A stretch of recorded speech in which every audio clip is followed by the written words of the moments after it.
Going into the fall of 2009, Universal Orlando Resort would again host the best Halloween event in the world, Halloween Horror Nights, for its 19th year at Universal Studios Florida. This year's event would bring all new haunts and entertainment, but bring together popular horror film properties for the first time ever. It's showtime. Horror has been ripped from the silver screen. This is SP History.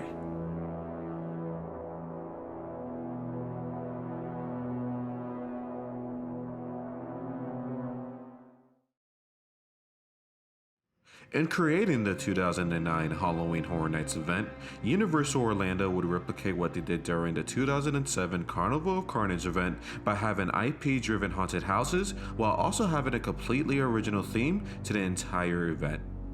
Also in similar fashion of 2007, they would conjure 3 new popular horror film icons to lead the event, as each would respectively have individual haunted houses. Chucky the Killer Doll from the Child's Play franchise, the Wolfman from the 2010 Universal remake, and Billy the Puppet or Jigsaw from the Saw franchise would be the main draws for this year's event, and bring all new terror for guests coming to Halloween Horror Nights.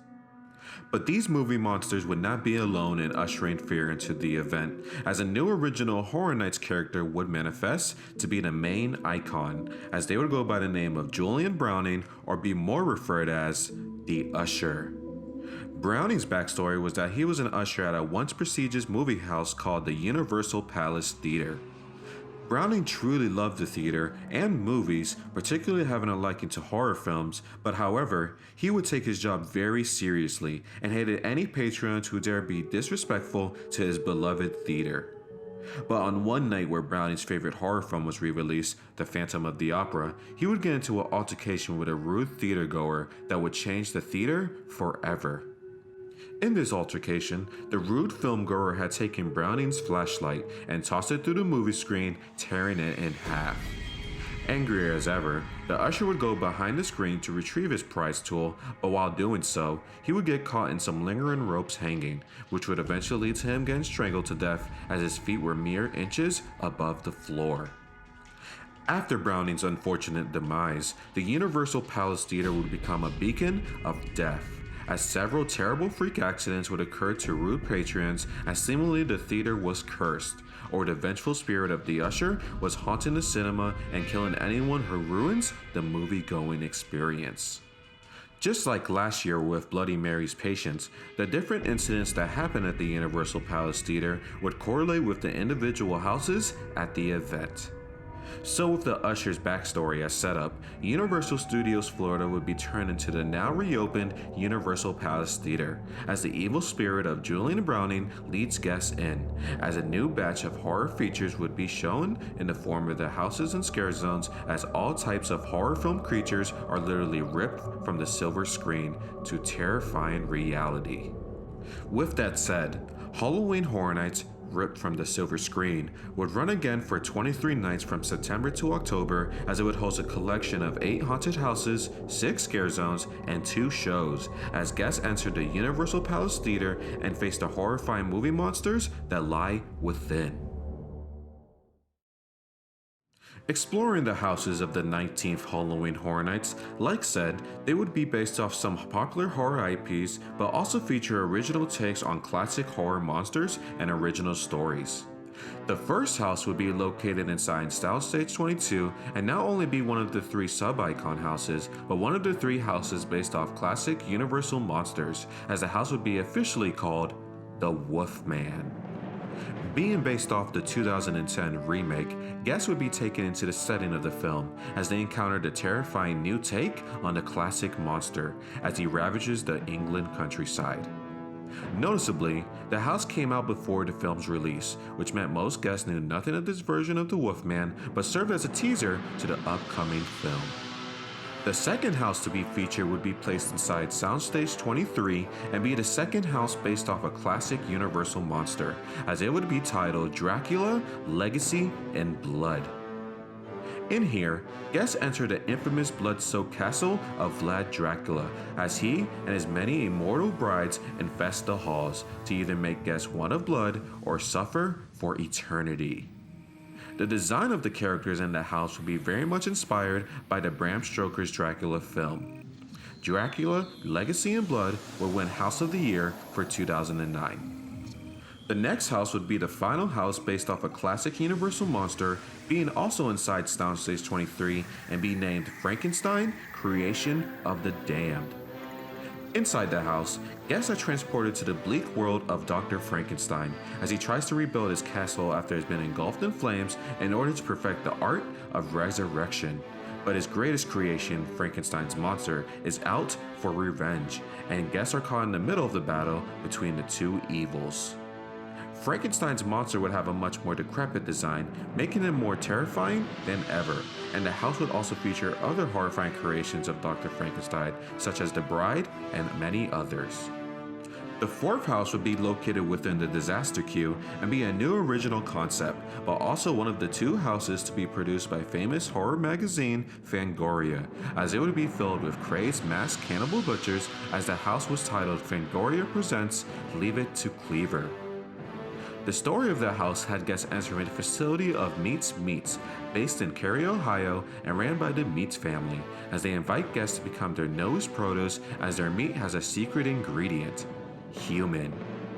One interesting Easter egg that could be seen inside the house was a severed head of Bloody Mary, a nod to the previous year's icon.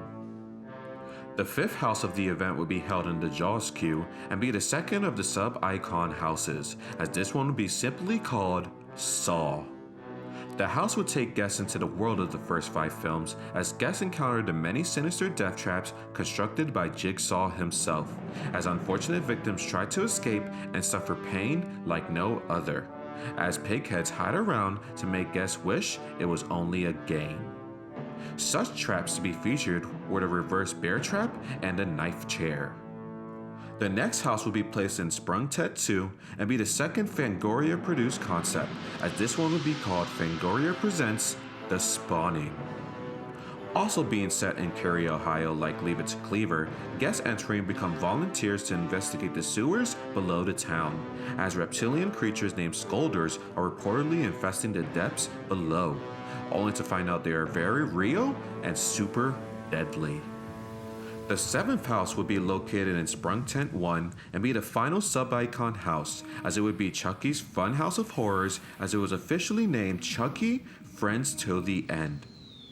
The house would feature an original story, as the killer doll has resurrected many toys to life, and they are deadlier than ever as they look to wreak havoc on all the guests who enter. Such toys to be represented were monkeys in a barrel and green army men, with an extra large Chucky lurking around to kill.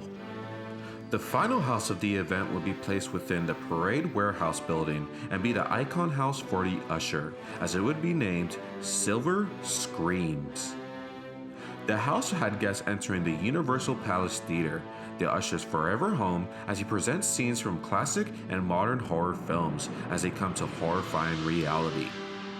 Such films to be presented within would be The Phantom of the Opera, My Bloody Valentine, The Thing, Evil Dead, Shaun of the Dead, and The Strangers. Also within, the Usher haunts you throughout as you witness his very own death and his ultimate path of vengeance. This completes the lineup of houses at the 2009 Halloween Horror Nights, as each would represent all types of movie creatures and be the Usher's ultimate marathon of horror. Transitioning into the scare zones of this year, there were 6, and they mostly consist of original concepts, as they were extra features to the main lineup being presented at the Universal Palace Theater. The first scare zone will be placed in Plaza of the Stars and Production Central and be called Containment. The zone had guests stuck in the streets as the toxic green mist fills the air, which has turned everyone around into melting globs of flesh as they lunge out at bystanders. The next zone would be in Shrek Alley and Production Central and be an undead war zone, as it was titled War of the Living Dead. Here, Guests enter a remote island where a secret experiment has gone wrong, as two zombie armies of Nazis and Allied forces are stuck in an endless undead battle, with guests caught in the middle of the action. The third zone will be located in the New York area of the park and be titled Apocalypse City of Cannibals. As the title alludes, the streets of New York are now overrun by angry cannibals as they seek revenge on the humans who forced them down to the sewers and now feast on the innocent. The following zone would be inside Woody Woodpecker's Kid Zone and be based off the 2009 Universal fantasy film Cirque du Freak, The Vampire's Assistant, as the zone was officially named Cirque du Freak. The zone would consist of the many freakish characters that could be seen from the film as they create the ultimate freak show. This zone would also hold the annual appearance of the famous Rat Lady. The fifth zone would be held near Mel's Drive-In and be the devilish version of a drive-in theater, as it would be called Horrorwood Die-In. Here, guests enter an abandoned drive-in as many horror film creatures have left the screen and come to life as they look for fresh victims. Such horror characters to roam here were Norman Bates, Regan MacNeil, Pighead, and many more movie monsters. Just like last year's The Schoolhouse Zone, Universal would construct a large structure for the zone, and this time it would have a large movie screen presenting different clips of horror films represented in the Scare Zone. The final Scare Zone created would be placed in the Hollywood area and be the ultimate Scare Zone for the Chainsaw Drill Team, as it would be called Lights, Camera, Action. In the zone, guests enter the film set of a movie called Chainsaw Drill Team Massacre in 3D. But little did the film crew know, they casted the real Chainsaw Drill Team, and they are now on the set looking to slice the final cut. Though there were 6 Scare Zones listed, Universal would add one unofficial zone on the final weekend of the event, serving as a teaser for next year's 20th anniversary, as it would be labeled as Shadows from the Past. It would be located in Sting Alley in the New York area, a first-time location, and within it, many icons like Jack the Clown, the Caretaker, and even new icon The Usher, along with other Horror Nights characters, could be seen lurking in the shadows, as they tease guests for what's to come at next year's event. Besides the Scare Zones, the event would host 2 shows on each night, both of which being returning shows from previous events. The first show would be in its usual location of the Beetlejuice Graveyard Review stage and be the returning Rocky Horror Picture Show, a tribute. Like previous iterations, it would be the ultimate celebration of the 1975 cult film, as they play out various numbers and scenes live on stage. The other show would be held in the Fear Factor live stage and be the returning Horror Nights original show, Bill and Ted's Excellent Halloween Adventure.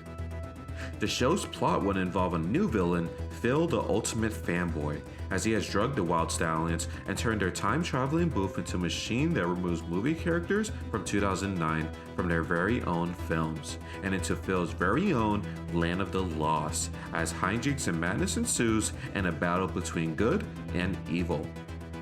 Characters to be included in the show were the cast of 2009 Star Trek, The Wolverine, and Megan Fox.